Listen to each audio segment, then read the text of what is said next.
me then to pull it. Yeah. Okay. All right. So hey, Lauren, how's it going? How are you? Good. How are you doing? Thanks for coming. Congrats to you too. So, thank you. My name is Lauren Bilanko, and I am the founder of 20-sided, Mystic Aether, and Studio Bilanko. I created the divination, the Reverie divination deck and parlor game, which we are going to do a little reading and excerpt from today. And then Wythe also is recording this for Why We Roll. Yeah. And is a game designer and has a Kickstarter for Danse Macabre out right now. Yep. So you can back this on Kickstarter. So we've got a whole slew of really cool, kind of collaborative promotions between community development. Yeah. So we've got on next Thursday. I'm also going to be doing a little hang and party with Elliot Davis for his new game, and then today at 4:30 we're going to be across the street at Marmalade doing a performance of the Rhetorica reading out of the Reverie. But I'm going to also do a little reading from the book for you all today. We'll do a little Q&A, but we're going to do a little interview. I know a lot of people have been asking a lot of questions about sort of how the game came to be, how we got here, and but I'm going to let Wythe introduce the show and the whole thing. Well, thanks for inviting me, Lauren, and congrats again. Thanks everyone for coming out. And yeah, it's a fun day to just celebrate in the middle of spooky season. Cool new game. It's not just a game; it's multiple games, and it's a divination tool for different kinds of games. It's not sort of just for D&D or anything like that, but really fits into your own specific world. But I also take it like I could, easily adapt it and use some of these cool ideas and techniques in any RPG. I run a lot of RPGs, and I think this would fit well into, basically any fantasy RPG, any RPG. So that's something maybe we can get into. Absolutely, yeah. But just to introduce, so Lauren's founder of 20-sided and creator of Reverie. I'm Wythe Marschall. I'm co-host of Why We Roll, which is a game design podcast with my partner Chris Pickett, whose game we are finally producing. So it's our third game from our studio, Stillfleet Studio. Yes. And Chris's first game, and we playtested it here. So the official playtest campaign was here. Yeah, Danielle played. Folks in the audience. Yeah, which is awesome. Hi, Danielle. It was so fun. So thanks a lot, and we honestly, it's been great to have the community input and to be able to talk through, how to bring this game to life and keep bringing it to life, because it is a process. Yeah, I mean, this was took me 8 years to go from sort of really intentionally making this deck.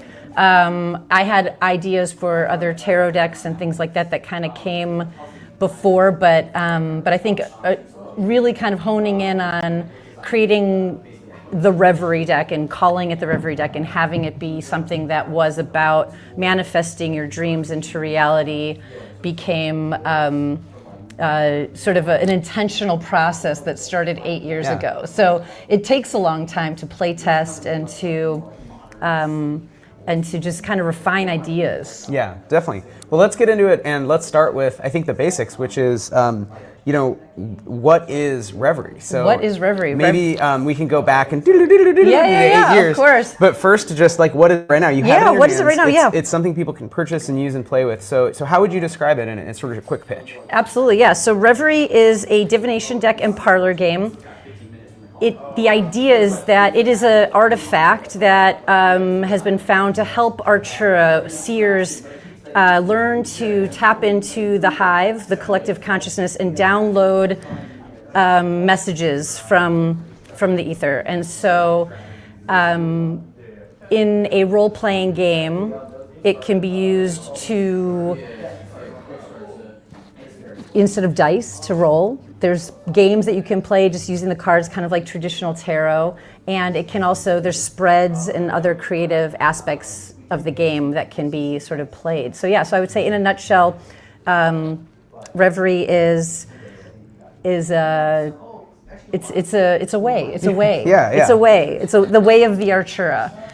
So it's a deck and a book that comes with it that explains it, which is a little like tarot decks, but in your case, it's not tarot. It's its own divination system. It's a new So Reverie is a unique divination system. It has 28 cards that follow the 28 days of the year of the planet Mira. So it's all in world, but it does have a lot of opportunities for us humans on Earth to interact with it right. in real life as well. And because it was written sort of based on your work with RPGs, it's like got a lot of utility, and a lot of the ideas there are coming out of, as I recall from our previous conversations, like, a character is stopping and meditating, and they have a kind of vision quest, they learn something about themselves, and you would be sort of doing your version of sort of a tarot reading to get at that moment at the table, and now you've put these tools together for other people to kind of use these cards to in their own games, have characters develop, learn things, and as you say, they can function mechanically, they can function narratively. Yes. But you've written it with that sort of RPG lens in mind, even though you could also Absolutely. use it standalone.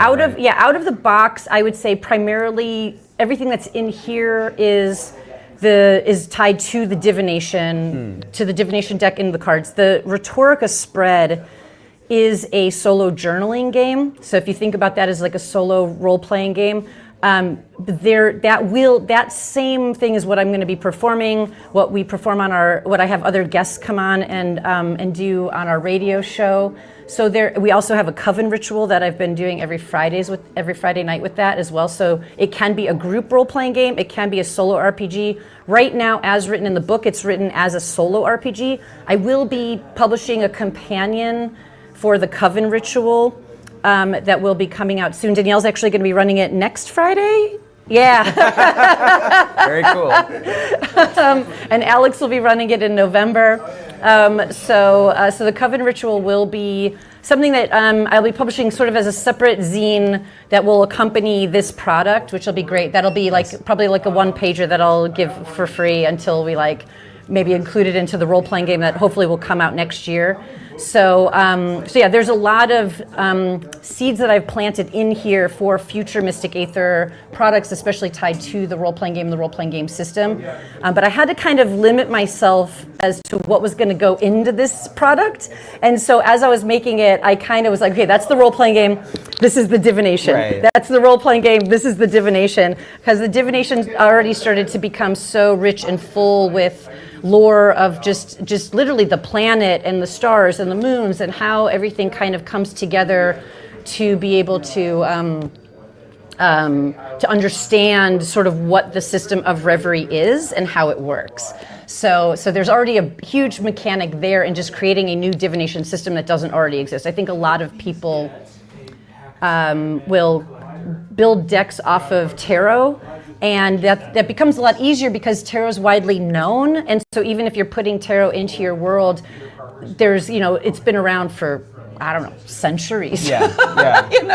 Like even before probably Rider Waite, right?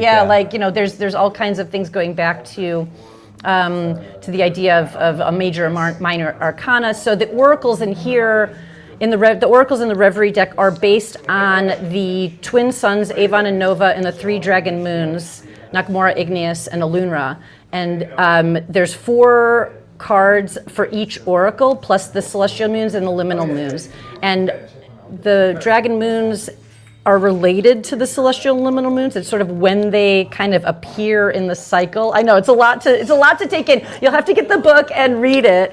But in the booklet, I do have, and on the casting cloth, there is the full cycle of the year, and so all of these words are like the months of the year. We have the numbers for the months. We have the seasons of the year. So think of it also kind of like a farmer's almanac of the planet Mira. So maybe we can Yeah. a question I have. So, as someone who's made games not for D20 systems, D100 systems, but creating new systems, that's like the big hurdle, right? Is getting players to try a new system, even if it seems very elegant and fun. Yes. They sort of feel there's this naturalness, like, well, let me just roll a math rocks, roll a D20, add some number, and that's Bob's your uncle. Did I get a 10 or 15 or whatever? In your case, it's similar. It's like you could have used tarot to explore themes in your game, your RPG, and do some divination and coven rituals, but you've made your own symbology, your own world of symbols, which maybe we can show off more of the cards and the art. You've worked out the names, these planets, and it's not tied to Earth. It's sort of in your head, which has given you more control, and it's creatively fun. But can you say a little about why you decided to sort of move away from tarot and from Earth-focused symbols and create kind of your own lore, and how that works in terms of freeing up or creating sort of new opportunities for divination? Absolutely, yeah. So Mystic Aether is a world where magic and science are intertwined, and there are 5 elements: air, earth, water, fire, and aether. And so I started off thinking about in a lot of different cultures and a lot of different lore, people use elements. They use, 4 elements in Chinese. There is sometimes aether. There is also like metal and kind of other elements. So I decided to kind of go with the 4 basics plus aether. And I'm thinking of aether as being a combination of all the elements. But I wanted to, because I was creating something new for the world, I also wanted to create symbols that like I could understand. I think when I was thinking about making a tarot deck, I felt like, oh my gosh, I actually don't really know a lot about tarot, and getting so in depth, like to educate myself to the level that I felt comfortable to create a deck in that system felt like a lifetime's worth of research that I was just not, I think, capable of doing for me. So I made all of the symbols to have like things that were easy for me. Hopefully they'll be easy for everybody else. I mean, my intention was, let me create a divination deck that people could easily learn and play around with and intuitively read as almost like a starting point. And so my first versions of the deck were extremely difficult because I realized it was so symbol heavy with all these new symbols that nobody can understand. And so that was kind of how we landed on this version of the deck, with getting Kit Malone to do this very folkloric art design for them, so that if you don't understand the symbols, you can rely on the images themselves to tell the story. Which is like the major arcana, right, in tarot, but you're doing new symbols. It's a new planet. Yes. There's magic. It's a sort of science fantasy setting, which we'll get into. That's sort of a separate question. But from a design standpoint, you and Kip worked on, and your other design partners, the right symbology for you that was coming from your brain, but you felt was also approachable, would allow people to kind of use the game. So maybe you can show us a little sneak peek of what these are. So I have a symbol card that comes in the deck, and you can see the different symbols. So there's air, water, fire, earth, aether, and they all kind of fit within this sort of diamond shape. Aether is like the void of like the structure. It's the idea that it is sort of everything and everything that exists around us. So I made the symbol kind of have that feeling. I'll pass this around. Earth has a shape that looks like this mountain that is like very strong, stable. So the meaning of the symbol kind of tries to come out. Fire has these 2 kind of peaks, almost like how fire has those little like things coming up, right? Yeah, exactly. Fingers, horns. Fingers, horns. We've all seen Night on Bald Mountain. I always think of the flames resolving into demonettes. Yeah. Exactly. And then water has a bunch of lines that kind of come down across almost like a waterfall or a flowing river, that sort of thing. And then air is another diamond inside of the diamond that is kind of up in the air, right? So sort of floating in the top of our structure. And so that so you can pass that around. That is that's sort of where I started with those symbols. And then there's vibrations. And so the vibrations are kind of how we attune to the deck. Vibrations are things that are all around us and in everything. They're how we learn to channel our guides, channel these oracles, how we tap into the hive or the collective consciousness, right? The vibrations are things that we're spreading around all of the time that just exist within us. I think of like literal science, right? That science and magic, kind of how they're interlooping, interweaving, and thinking about that sort of, my voice even coming out is creating a vibration that is meandering out into the ether. So the vibrations have meanings on this card, but when you get into the guidebook, you'll see that the vibrations are meant as a way for everyone who picks up their own version of the deck to attune to the deck and sort of center their vibrations to make the deck their own.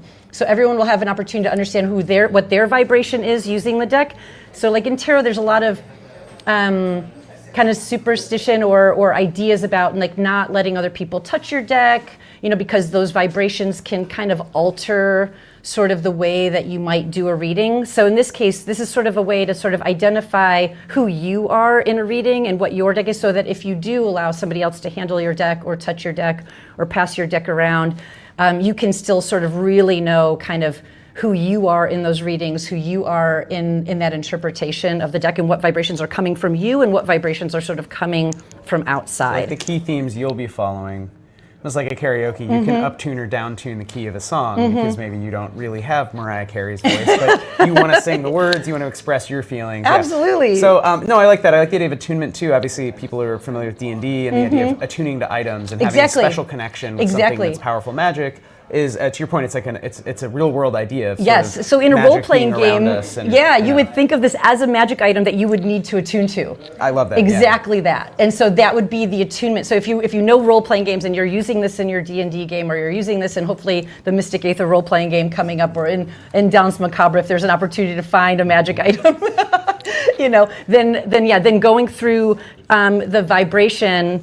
Attunement would be the attunement. It would be the actual. It's not just like you have to attune and there's a mechanical aspect of it. There's actually a literal question answer sort of way that you can attune. So maybe in future role playing games, people might want to use that to attune to any magic item, which could kind of be cool too. Like the game Wield or Artifact. These games are like the magic item is seeking you out. They kind of give you a questionnaire. Are you ready to use me? Or Elden Ring, the sword you can't use at first that you get because it's too heavy. You just drag it around. Yeah. So it's sort of like you have to earn the trust of the deck. Totally. Because it is a kind of connector, a living thing. So I think that's very interesting. Different way to design, again, from tarot. So you've highlighted some of those differences.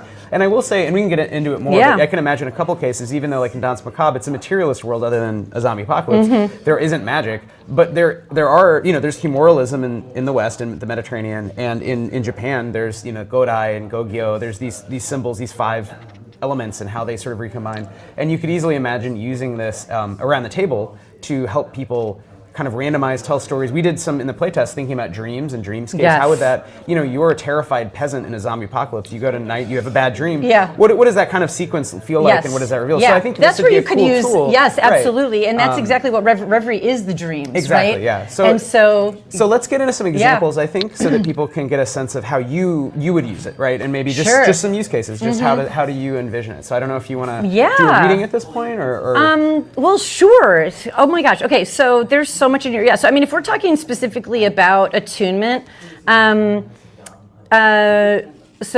I think of it also like almost like interviewing your deck. So when you first get it, I say, kind of go through the cards, sort of looking at all the images, really kind of getting an idea of like, I don't know, like what's here, right? And I find every time people do that, right, naturally, they will sort of be like, ooh.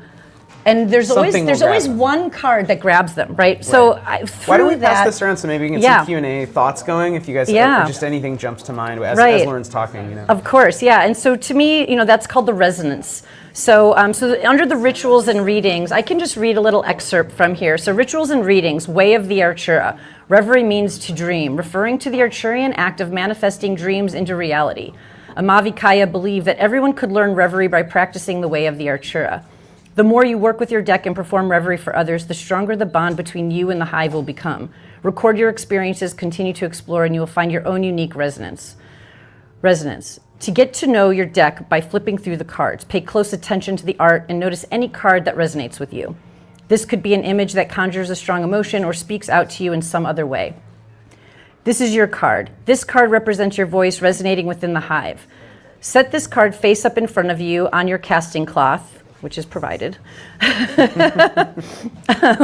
and take a few minutes to record your initial impressions. Each day, draw a new card from your deck, journal your thoughts. When you have reached the last card, you're ready to attune to your deck. So I kind of built in sort of a whole long, take some time with it. Process, a month-long interview process, yeah. And it is a month in the world of Mira. A month is 28 days. So it will be a little bit shorter, unless you do it in February, which is my birthday, which is on a year that is not. 28 months. So it's interesting. So it's the deck is small compared to Terra. Terra is 78 cards. This is 28 cards. Yeah. And the book is small, but it's full of ideas of mini games. It's just full of, it shows, again, 8 years of kind of, thinking about your lore of your RPG, but also coming up with really mini games and divination tools and practices. So you've got a lot in this relatively small and very affordable deck. And I think that's fun. And it does make me think of other, it's sort of a challenge to the player, like go do all these things, right? Spend 28 days journaling and do the solo improv story spread and play it as a game. So I think, even if people do some mix of that, I think they'll get something out of it, right? Absolutely, totally. Well, and that's the thing too, is I created parlor games in here, right? Because I'm thinking also about the tradition of tarot coming from regular playing cards, and how we've got a million games that you can play with playing cards, and with tarot, like you can play hearts and spades and like all of these things, right? But we've got so many cool games that exist now that that I don't think kind of fold into the idea of regular playing card games. And so I was thinking about that, of thinking, this is in the world. This book is being republished by the Phantomos, which are the warrior librarians, protectors of knowledge.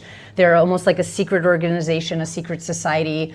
And so I thought, I personally love social deduction games, right? So the idea is that you're flipping through this guidebook, and all of a sudden you get to, to page 99, and you see this beautiful art by Wilson here, kind of sectioning our chapter of parlor games. And once we get to this section, there are 2 games in here that are Alchemy and Shadow Whisperer. And so when I was playtesting these games, I took them to Metatopia, which is a playtest convention in New Jersey that happens once a year. It's amazing. If you don't know about it, go. But Metatopia was the first opportunity I had to sort of see, okay, let me just write up these rules, so what's in here, and hand them to a group of players. And granted, at Metatopia, the people who are playtesting are all gamers. They know games, they understand games. And oh boy, did the first run through, it was so difficult. Like, everybody was looking at me, had a million questions, and I'm like, I am not here. You need to be, the goal was that the game would be able to be played instantaneously, because if first and foremost, this is a divination deck, and you discover that there's other things that you can do with it, you want to be able to try it and succeed at it in like seconds. And so it didn't matter for me if people in that playtest, I was like, okay, I don't care if people are playing correctly, they just need to come up with something and have a good time. And so that was my kind of goal in how to write the rules for the game. The games are very simple, but I found that in owning a game store for 16 years, one of the things that always comes up is that rule books are very hard to write, and most game designers forget what it's like to play your game for the first time in the very beginning. And I think it's an area where a lot of people struggle, and we've had so many jokes about, well, somebody should create an app, and somebody did. There's like the Dized app now, which will walk people through rule books for like games and board games and stuff like that to kind of make it easier. And I think people are getting a lot better at writing rules, or having somebody else write their rules for them. Which, if you need help, you could consult with Stillfleet Studio. Yes. We're very into this. I think a big thing that's come up in the industry that I've talked to a lot of people about is learn by play, which this game is kind of built this way, where the idea is you just dive in, you just start doing a thing. So even like back to that example of start journaling, pick one card a day, focus on that card. What is it? How does it speak to you? And kind of wade in, in the shallow end. Yeah. And then along the way, maybe you try the parlor game, the sort of coup style game, or the sort of fast play, like heart spade style game that's in there. Absolutely. And then when you get to actually doing sort of tarot style readings, or you're using that in RPG, you've already sort of become pretty familiar with the cards, and you've read through the book in sort of backward and forward. Yes. So I think, again, it's kind of brilliant and a little bit different, because learn by play for an RPG is often about a creating a persona and having them walk through a world and sort of explore the world. This is a little different, right? It's a tool for divination. So it's not as driven by like, let's make your character and what are your stats, right? So it's interesting how you've given these little anchors or hooks, you call them, to get someone engaged easily. Right? Absolutely. And when we do the Rhetorica, like I just ran it last night, the Rhetorica reading, when you do this as a group role-playing experience, I used to do it where I would have people create a character, but I realized since I don't have the character creation written up and it's not in this book, I started trying it without that. So what I do is like the first round, so it goes through 4 chapters and you're telling a story, a shared story together. And the cards are helping you prompt, sort of going through sort of the introduction and then the discovery, then our climax, then our resolution and ending. This is my story structure that I'll be teaching in my writing class for adventure writing. That awesome. I was like, oh, this is like, it kind of makes sense for this other spread. So, but it's been interesting running this game as a group role-playing game where I first just get everybody into the story. And after the first chapter, I've created these bookmarks that are, relationship bookmarks, 20 questions, and we have situation questions. And so after the first chapter, then I have everybody answer one of these questions, and that's where they start to think about who they are, what summoned them to this coven ritual, who are they, why are they here, and that's where they start to think about who they are in this place and who everybody else is. So it's almost like the character creation kind of comes after we've already started the introduction for the game. And instead of the introduction being kind of like a traditional read text where the dungeon master or the game guide would sort of deliver that's kind of being created as a GM-less game, right? Where everybody's sort of adding to that shared world and introduction together. Then the character creation happens. Then we continue on to the rest of the story and kind of get into what is the situation and what are we doing and all those kind of things. Yeah, so you can see the overlap in the use cases for traditional RPG play, but then it has these other lives as parlor games and as its kind of its own whole world of kind of ritual and divination, which is, to your point, it's not that it lacks character, but it's not sort of starting or foregrounding character, it's foregrounding symbol and ritual. Yeah. And then the role-playing game, So let's get it, before we do Q&A, let's hear about how this ties into the role-playing game. So this is standalone, and it could be, it's I would say you could run it system agnostic and use it in other games, but it does come from your work toward a RPG called Mystic Aether. Yes. That's fair to say? Yeah, Mystic Aether is the universe, it's the world, it's kind of the bigger picture of everything. So I haven't decided if the role-playing game will be like Mystic Aether, the role-playing game, or if it will be, 20-sided, system. I'm not sure what I'll call the actual system. It probably will be Mystic Aether. But Mystic Aether is the universe. It is the world. Bilanko roll. Bilanko, yeah. Mystic Aether is like, the larger kind of overarching accompaniment of all of the products that I will be putting out. And my goal is to put everything out sort of a la carte. So all of the adventures that will be published will be standalone, system agnostic. And then each guidebook. So this Reverie guidebook with the Way of the Archer is specifically for this divination tool. The role-playing game guidebook will be specifically for creating characters, creating your own adventures, understanding how to write adventures and what and how to get into the role-playing game. I'm not sure how. I have some ideas already. I'm play testing the rules for that. I'm hoping to release that next year, or at least start to pieces of it. Get people some rules so they can start making characters. Explore the universe. Exactly, and we've been playing around with the rules already, and for years I started off running kind of character creation. Like I started doing hold on one second. Hey, Alex. Yeah.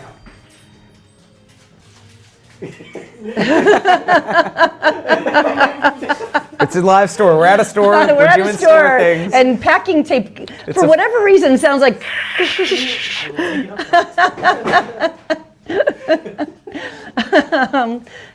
We can also wait till later to do that. But it's always like, it always happens to me too, where we'll be doing like a role-playing game. When we had our old space in we did the role-playing games on the same floor as the retail. Now we have an amazing space downstairs where we, in our gallery, where we do a lot of our immersive role-playing games. But it would always be, I'd be right in the end during the read text of like the big moment of the game, and then you hear the of the packing tape going around cardboard boxes. So it's half the fun, Convention games is the same thing. Just when everyone's leaning in, suddenly there's this loud, distracting like Yahtzee moment from some Euro board game next door. Or if I'm hosting games at home, the cat jumps on the table, dice go everywhere, food goes everywhere. It's part of the fun of live community. Oh my God. Focus games as opposed to putting on a headset and playing a video game, which while fun is that cinematic, very internal mode as opposed to like we're live in a room. We're live in a room, doing stuff. in we're a touching store cards, where there's lots of things going on and lots of people. Welcome, come on, you can join us. You can come sit over. You don't have to stare from the retail floor. You can jump right in into our space here and enjoy. So did you want to say anything? Q&A. Yeah. Did you want to say anything else about Mystic Aether? Or do you want to jump into Q&A, and we can always come back if you want to add anything else? I feel like I want to hear from everybody here in the audience and answer some questions. What time is it? Yeah, and then we got plenty of time. So great. So anybody have any questions? I guess as someone who is not very familiar with kind of the more metaphysical sort of stuff, you talked about how, the idea is to make this kind of separate from things like tarot. Yeah. But it's still kind of grounded in some of those like metaphysical qualities. How easy is it to kind of understand without a solid understanding of those things prior to that?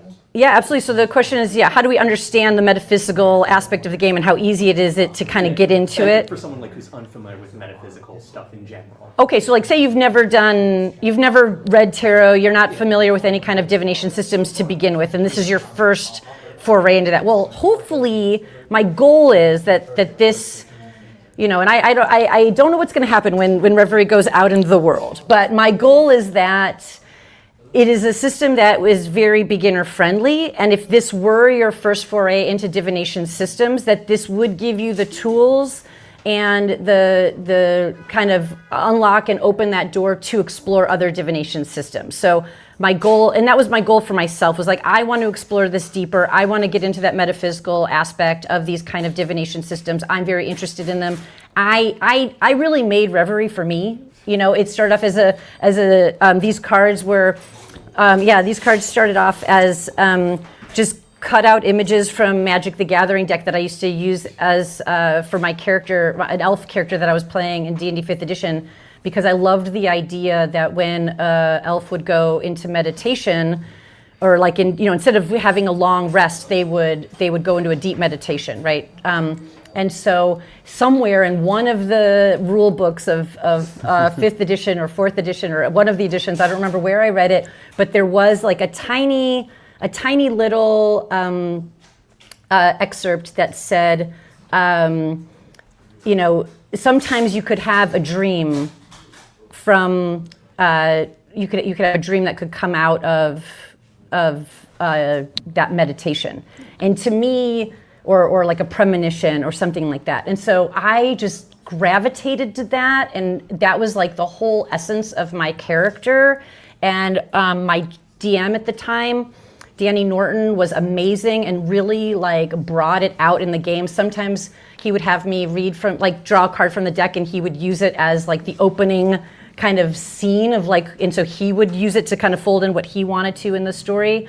Sometimes if he didn't have an idea for it, he would let me kind of interpret the meaning of the card and kind of what it meant for my character kind of more internally, not necessarily how it would affect the whole party. Yeah. And so that was kind of my idea for wanting to sort of bring Reverie into existence, because I found that with the Magic the Gathering images, Magic players know the images so well that they couldn't think of them in any other way other than like, oh, that's a lightning bolt, and you're like, no. It's kind of like the tarot too, though, but the tarot comes from, there's a sort of Christian symbology, and then with Crowley and the Age of Aquarius kind of revival of those images, it has a lot of baggage, basically. Exactly. So to answer, you don't mind, I actually please answer the question. Sort of pure game design perspective. So if you've never done tarot, the way tarot books work is very similar, but again, they're using symbols that are really, really, really steeped in like half a millennium of kind of interpretation. There's a lot of baggage, right?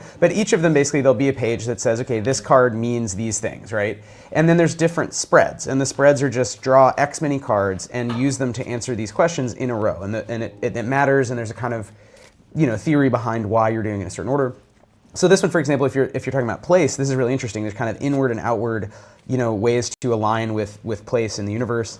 And then you'd look at these cards and say, okay, I drew, the astrotect and the comet, and you could look at the art. And even if you weren't using these key terms in the Mystic Aether universe, I could still, in a game set on Earth, look at a guy and a rabbit and the night sky and the grass and use this sort of interpretation here. The rabbit is a spirit guide bridging different worlds.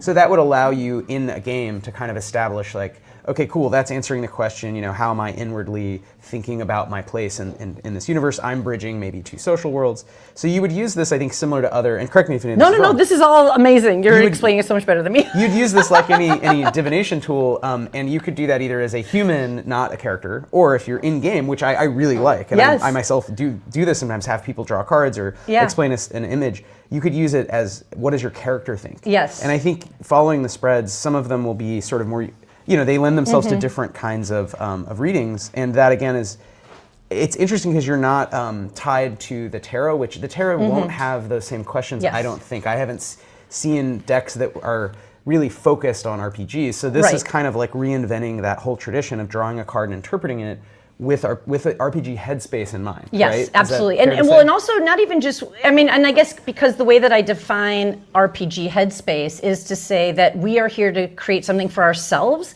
and it is an open canvas for us to think about our characters and the world that we're in and make that up for ourselves.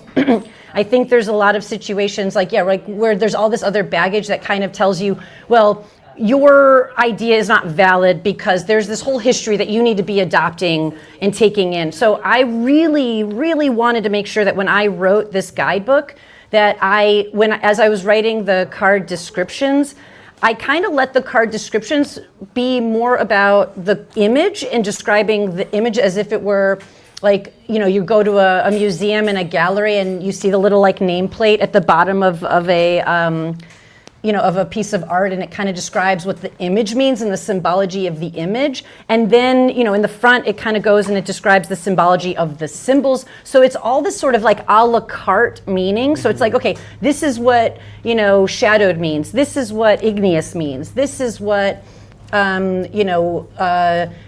autumn means. This is what this image, these are what these kind of symbolism in the image means. And then it's up to you as the reader or as the character or whatever to kind of put all those meanings together and interpret them, in context for yourself or whatever that is in the moment for you. Right. Like in a sneaky way, because it's arbitrary essentially. It's from your head, from the perspective of thousands of years of tarot culture, or equivalent, the I Ching, any of the interpretive symbols with the 5 elements from Chinese and Japanese philosophies. Because it's arbitrary, it's actually kind of more beginner friendly in that sense. You just look at the book and then make stuff up. Whereas with tarot, you would do the same thing, but you might feel the need to, Lauren, to your point about having to become an expert of, man, there's books and books and books on the correct way to do tarot. So I think in that sense, it is almost a sneaky way to like get someone in the door to these kinds of modes of using, these visual symbols in storytelling without actually asking them to become an expert. They don't need to be an expert in Mystic Aether. This is just like a handy,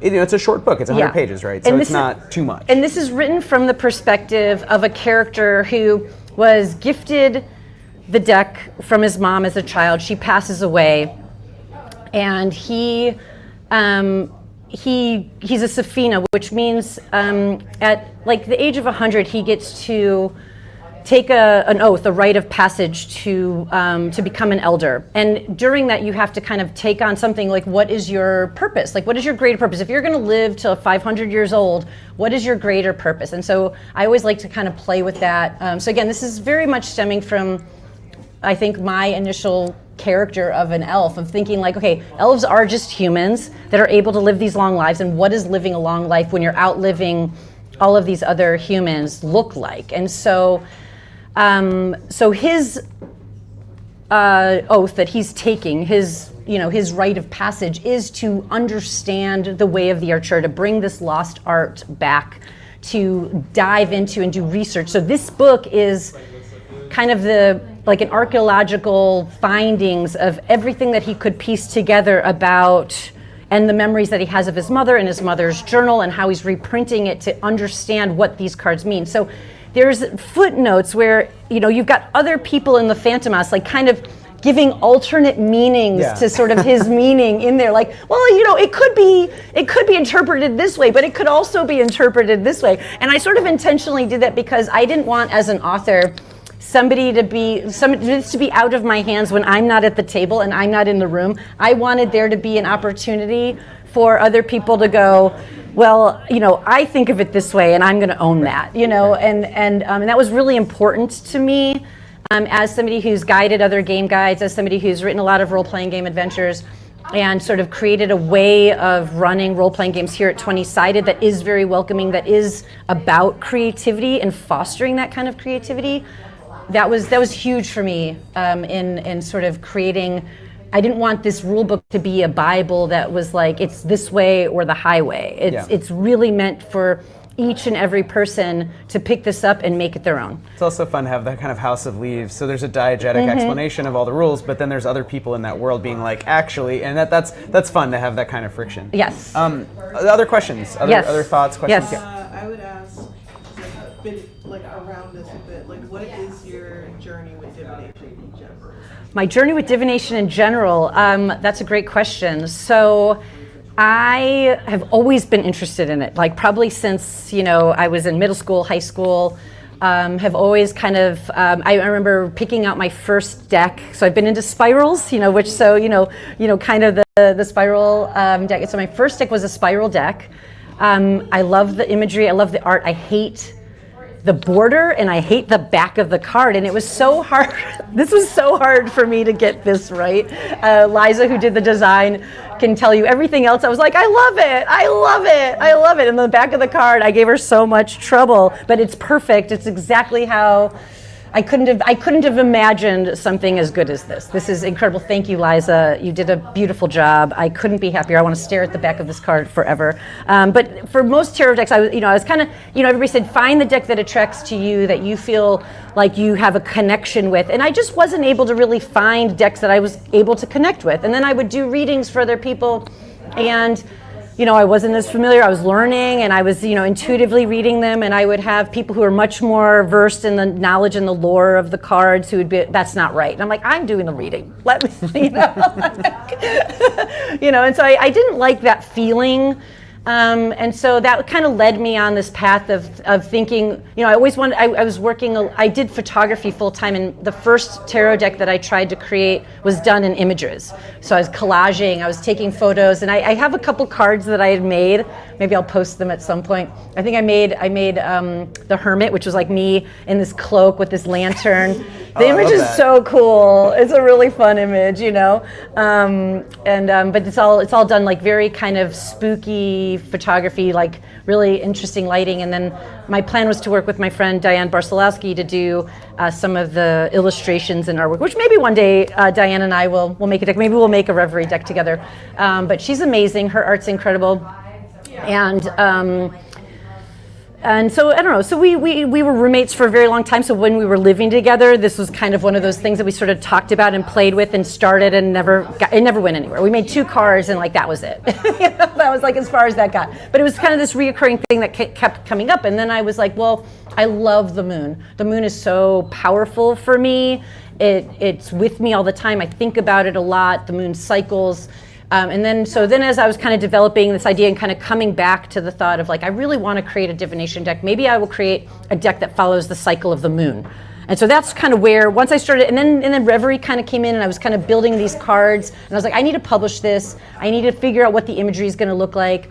And so at first it was a moon card, and I think I landed on 28 cards and a 28 card cycle because I was thinking about, for women, your menstrual cycle is on a 28 monthly cycle, and it follows the moon in that energetic kind of magnetic pull with the moon. So that's kind of where I sort of started with kind of the idea of the cycle.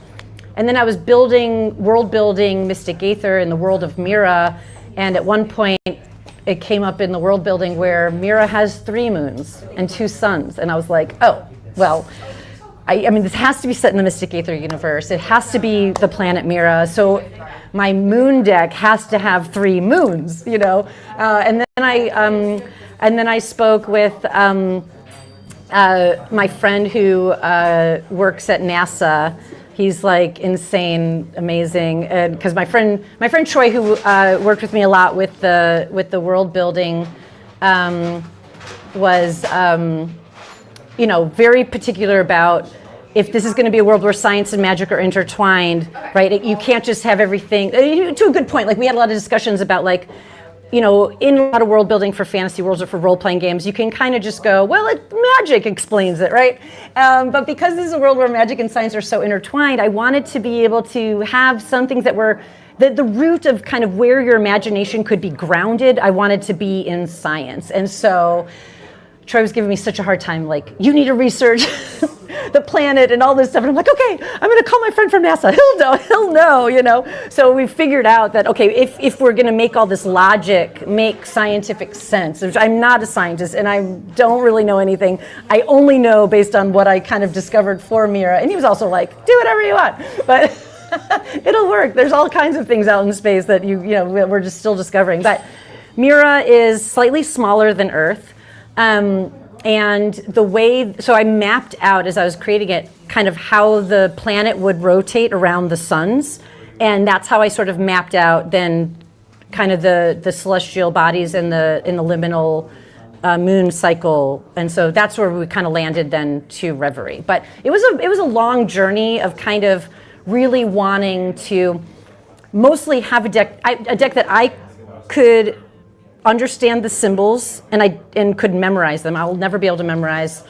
I mean, although Sam, who just arrived, has created an amazing guidebook for the minor arcana. We've been doing divination salons on Sunday, and I really hope that Sam publishes this book because he introduced it at one of our salons, and it was the first time in, I don't know, since childhood that I have been able to, of me exploring the tarot, that I've finally been able to kind of understand the tarot. And I don't know if that came from my journey of creating my own deck, with then that being like, oh, now it makes sense. Yeah. You know what I mean? So and then maybe to your question too, that I think that it could be it was a route for me. I hope it can be a route for other people. Yeah, and it makes sense as an artist. So you're a visual artist and you're working in photography and you're cutting up magic cards. You have the Lauren LARPing as medieval Aleister Crowley tarot characters. You have Lauren being the dark ritual or whatever, and and you have these visual symbols, but then they're really ultimately behind that is this bugbear with you like divination, you're interested in these practices, but you don't love the traditional Western tarot in the same way that other people who just are like, that's all I do tarot. Yes. You're interested in game storytelling, so even though you like tarot, there's something about it you don't love or you want to change. So it sounds like there's almost that friction. The gift that makes the pearl was your experience with tarot as this long term, if that's what I'm hearing, like ultimately there were problems that I was trying to solve, right? Yeah. There were things that and I think, right, when we're talking about role-playing game systems, where a lot of times what we're saying is that like the system is there to help facilitate the type of experience that we want people to have. And so I felt that in order for me really to introduce the Mystic Aether universe and to really build the role-playing game and to really kind of introduce all of these things from the core of the structure of just like, so really Reverie came out of the world building and became the first product because I started with world building before I could ever even think about what the role-playing game system is going to look like, without having kind of the structure of the universe and how kind of magic works and how science works and how they're intertwined. I could never really fully understand how I wanted to kind of create the correct experience for the role-playing game. Yeah. So it kind of is I guess for me, a natural progression to get there, and it is how I work as an artist. Yeah, and there's layers. Not every artist works that way. Asimov's reading about the fall of Rome before writing Foundation, or Herbert's reading about ecology and literally studying sand dunes on the West Coast before the book Dune, right? And studying the history of Islam. And so I think you're looking at things you're interested in, and this is sort of a product that comes out. And it's interesting that you're rapidly moving toward the RPG, Yes. which will not, by any means erase this, but it'll sort of have that layered effect. Yes. One day people will be arguing about OD&D, who was playing real Bilanko role. Right, Bilanko role 1 before all this new stuff. Yeah, who was playing in the world of Mira before Mystic Aether existed in 2018 when we, at 20 sides. I ran like 3 full campaigns, for 2 years, so, and we didn't have, I'm going to go back and write all of those adventures now that I have all of this, because as we were writing those adventures, we were kind of doing them and running them in 5th edition, and there were so many gaps and holes that, players would ask, well, what about this, and how does this work? And other DMs that I had running it would ask, and I'm like, oh, hold on, I got to get to the world building, I got to write it, So most of this whole product exists because people have asked for it. Absolutely, yeah. People have Lauren, get it out, put it on paper. I mean, Danielle has literally written an entire rule book, cobbled together games that, from Adventures Coalition, from my handouts, from whatever you could cobble together on the internet, has put together and presented to me a rule book for the Mystic Aether role-playing game. So, of course, naturally, I'm going to be bringing Danielle on to help me write it. Great, excellent. Because it's wow, that is so flattering that, I'm not moving fast enough for everybody. No, I feel you. That's, we did Stillfleet, and that came out of 10 years of homebrew. We're doing D&D, but it's not, it's the OSR, it's just making stuff up. Yeah. And I kept changing the rules every session and adding, make it more sci-fi, better sci-fi. Mothership came out, this is better. And then eventually it's completely different game. Yes. And then meanwhile, a year after that, Tony said, well, I made a cartoon animal version. And it's oh, well, shit, I guess we have a cartoon animal version. There's nothing to do with what I did other than it's the same rules, right? Right. It's flattering, and it is that spur to be I need to take this more seriously because people want to use it. Yes. So that's great. It's great to have this coming out, and I look forward to the role-playing game. Yes. Reverie is super cool. I'm gonna use this, but I definitely am interested in the role-playing game and your world. Do we have other questions about either Reverie, Mystic Aether, or just Lauren's experiences? Yeah, and hi, welcome in. Yeah, have a seat if you want. Yeah. Really the best game store in New York. No Thank shade you so to much. anybody else. But, and while people are thinking of their questions, I also want to say that Chris, Wythe's partner for Danse Macabre, I just did a talk with him on Newtown Radio. Yeah, and please take these. Anyone who wants to post where we actually went into a lot of kind of diving into the world building and the history. So if anybody wants to listen to that recording about Danse Macabre and about kind of the world building for that game, that is up on Newtown Radio, 20-sided radio episode, which is and very I should cool. add, so we have a great episode with Lauren about Reverie that's in depth on Why We Roll. So that's out. It's on YouTube podcast channels, and then the game is live now. So this is our 3rd game from Stillfleet Studio with the grid system. Zombie apocalypse game, very spooky, all very, very deeply researched in history. A lot of and that's based in real history. It is a fantasy game, right? So things have changed. There's a zombie apocalypse, spoiler, but it is based on years of research by Chris and about a year of research by me on some very specific things about sewers in Paris. But if anyone has questions about any of that, I'm also happy. Yeah, if you have questions for Wythe, if you have questions for me, please ask. But we're around. I'm around for a little bit, and if anyone has questions, we're opening it up. Yeah, it's about 3, so yeah. Okay. Yeah. So we could take another question if anybody else has 1 or 2 more. Are we good? Oh yeah. I think I do have a question, and that's when do you stop researching? Great question. That is a great question. So for me, it was what I kind of did in the way that I sort of organize all my thoughts is I kind of had little boxes, those file folder boxes sort of on my shelf right above my workstation, where I would do most of my creative writing and my kind of planning and stuff like that. And so anytime, in order to finish this product, I had to sort of, if I had a really good idea that this product led to, that I was like, that's going to lead me down a rabbit hole in the wrong direction, and I don't have time for that because now I have a deadline. I think what I did is create strong deadlines. So I found the printer, and I did a Kickstarter, and I announced the day that it was going to come out. And that to me was just okay, this is it. This is now, so for 8 years, I just kind of was I'm going to go in this direction, I'm going to go in that direction, and I'm going to build this, and I'm going to do this. And everything started to pile, and everything got very big and large and sort of unmanageable until a deadline was set. And then it was focus. You only have, time is shrinking, and what do I literally have time to complete, and what makes the most sense for this specific project, and anything else that is a great idea that I don't have time for went into the role-playing game box, went into the adventure writing box, went into the whatever box, and those boxes are there, and I haven't looked at that stuff yet. But better believe me, when I'm done with this sort of launch party and I'm ready to sit down and start working on the role-playing game, I'm going to pull that box out and I'm going to lay all those pieces of paper down and all of those notes down, and then I'm just going to start diving into that rabbit hole. I couldn't agree more. I think product design, so thinking of a game in terms of wait, if I'm going to publish something, whether it's a zine, a series of box sets and books, anywhere on the spectrum, what is it? And at the end of the day, if you're well, it's only a 12-page zine for this game jam, well, then you don't need to write that many words. So even if you have, you can always open a new tab or create a new Google Doc. So that's, I always recommend, every good idea, make a new Google Doc, or if it's related to the thing you're working on, just make a new tab now that there's tabs. Tabs are amazing. Tabs are great. And I think of visually, I don't know if anyone saw the Phoenician scheme, but at the beginning, Benicio del Toro sort of introduces the sort of Chekhov's shoe boxes. There's shoe boxes full of instructions for his daughter on how to conquer the world by doing reverse macroeconomic voodoo and and it's a funny, obviously it's a Wes Anderson trope of a visual, a handmade visual object you're going to return to smash cut to show sort of at the act structure of the movie. Yeah. But I think you can think of it that way of things go in boxes, and when you're producing a box for a deadline for money especially, or even if it's just a game jam for friends, you're going to host a dinner party, you want to play test your new game, just give yourself that arbitrary deadline. Well, I only need 12 pages. I only need 100 pages. I only need, even, honestly, with Stillfleet, we were at 400 pages and we're we still had a whole other 3 more books left, and we're none of that is getting in there. So, who knows about any of these other aliens? None of those aliens show up. You want to get really nerdy and meta, which I know people are going to dig in. They're going to find all kinds of things that maybe I didn't intend. Lots of Easter eggs. But this is 112 pages. That is a very intentional number. Because there are things that happen on cycles a lot. There's a lot that's playing with 7s and 5s and 28. Is that divisible by 28? Yes. Okay, sorry, math check. We've got a yes from the. Yes, yeah. So thank you.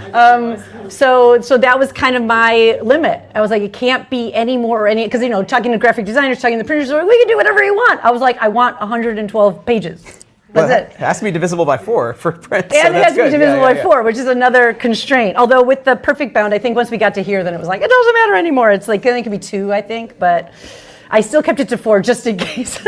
I'm I don't want to have to redesign the whole thing. The booklets are 4 still, even in this day and age. But who knows? But I love. It's all about product design, and I think again, this is interesting that while it's not like you've made an RPG in a lot of ways, but this product came out, and it does sound like, having talked to you about it a couple times, out of this intense back and forth with divination as such, tarot as such, and some of your storytelling procedures that relate to RPGs, but are not designing a rulebook for an RPG, which is a whole separate thing you were doing. Exactly, and we've been playing the RPG since, essentially parts of it in some form, since 2018. So so with 5th edition, we did all the character creation was set essentially in the Mystic Aether universe. We had all the sapients and all that kind of stuff. So we were using our homebrew things, but then we were just using the mechanics of 5th edition to run the game. But the character creation was all set in world. The adventures were set in world.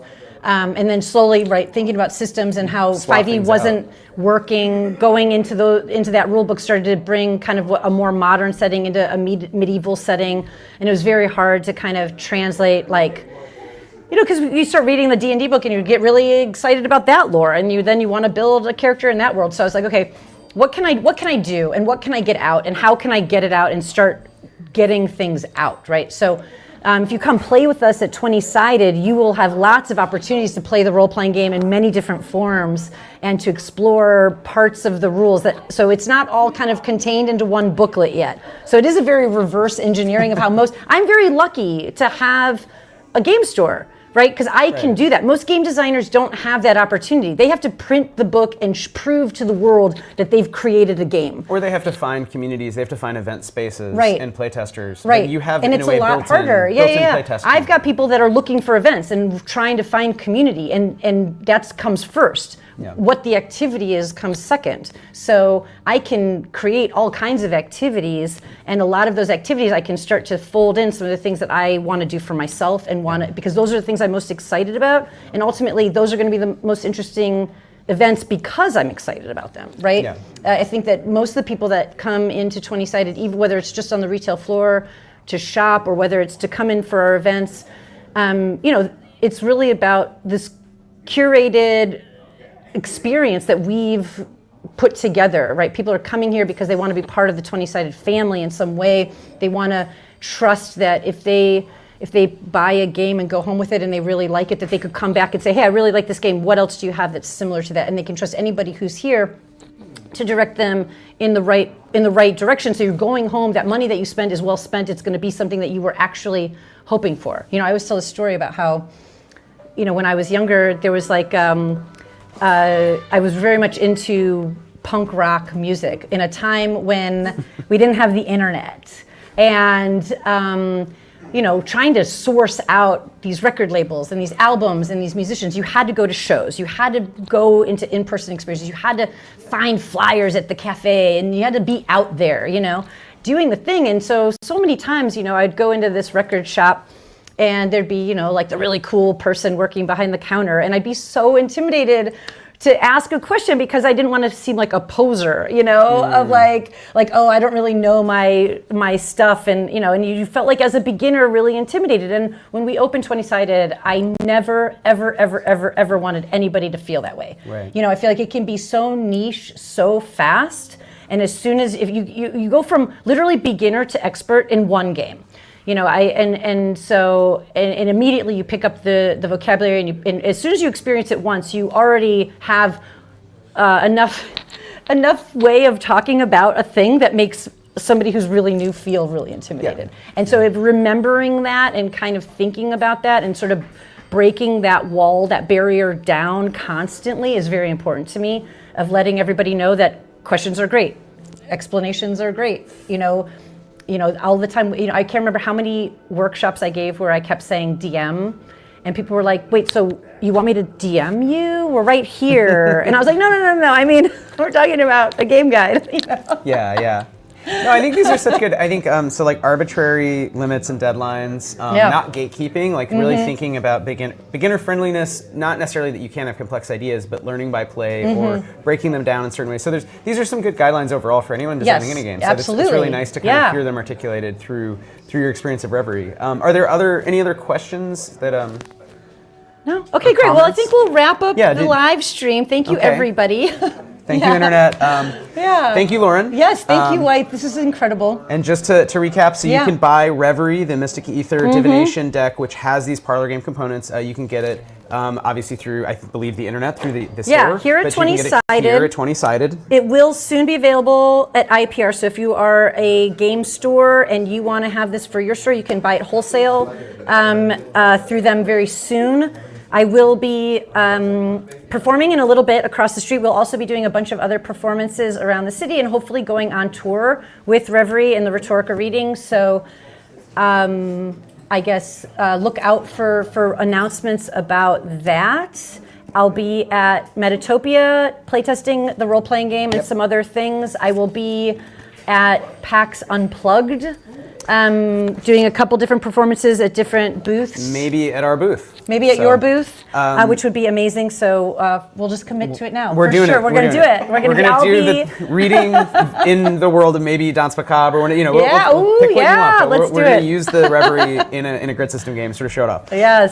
And right now, if you're interested in historical fantasy, basically, check out Danse Macabre. It's live on Kickstarter, and we really back the Kickstarter. Really appreciate the support. We will do a launch party. We will. We're going to do more events here. We had a great event here, and we want to do more. And it's just a matter of scheduling. But yeah, we want to reach the goals that allow us to really make sure the books are super high quality, basically. So, and it's already been funded. So back it. You're going to get it, and you're going to get all those cool stretch goals and push into that. So it's already coming out. It's already locked in. We're working on it's the already OST. happening. We're working on the original soundtrack with 7 dungeon synth artists. And so basically we're giving away the music. If we unlock it, it'll be streamed for free. You can listen to it on Spotify or wherever. But really, we're asking people to buy for $10 the downloadable high-res files, and 70% of that goes to the artist. So we're taking exciting. a cut for trying to get it all together and publish it. And then if we had a stretch goal, we're probably not going to reach. We talked about doing cassettes, but that might be for the future. That'll be for the next version. But Don't you say people love cassettes? I found. I was like, wait, people still own cassette players? Yeah, I mean, And they were all analog. like- We're Analog Alley now because we've got the video store, which Right, is doing the video store, yeah. and VHS tapes, mixtapes. Like bring it back, it's everybody. back, so, I know. I was thinking, I do need to get like. Do they? The only problem is like, are they still selling little Walkmans? I was thinking the same thing. I need to get a Walkman to listen to some of these guys. The music is fantastic. It's not. I listen to hip hop, so I was like, where are the words? Oh, it's like gosh. spooky medieval Yeah. stuff. Okay, this is great for the game. It really is a wonderful soundtrack. It would work, I think, for everything from like Vampire the Masquerade to D&D. Nice. So I think it'll be an awesome. It's gonna be 14 tracks, basically 2 per artist. So Sweet. that's what we're working on right now. Thank you, Internet.